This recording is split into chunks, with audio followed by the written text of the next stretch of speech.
Hello mga kabeshi, for today's video is going tayo ng Pariaan mga kabeshi.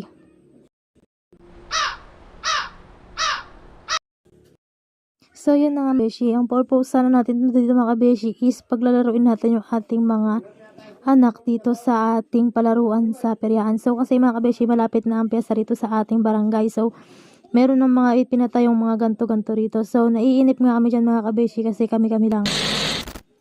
And yun nga, marami na naman tayong mga kalokohan na gagawin mga kabeshi.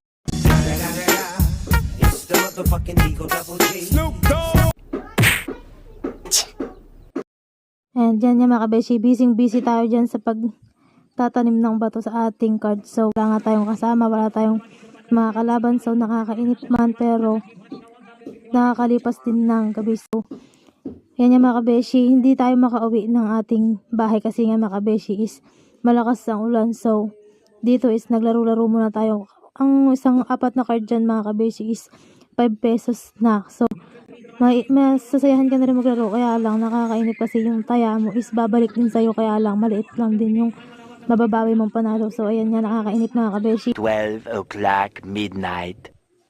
And ayan na nga mga kabeshi, pauwi na sana tayo, kaya lang inabot tayo ng napakalakas na ulan. So hindi tayo makauwi, kaya nagpalipas muna tayo ng oras at nagpatila ng ulan dito sa gym ng Napunap.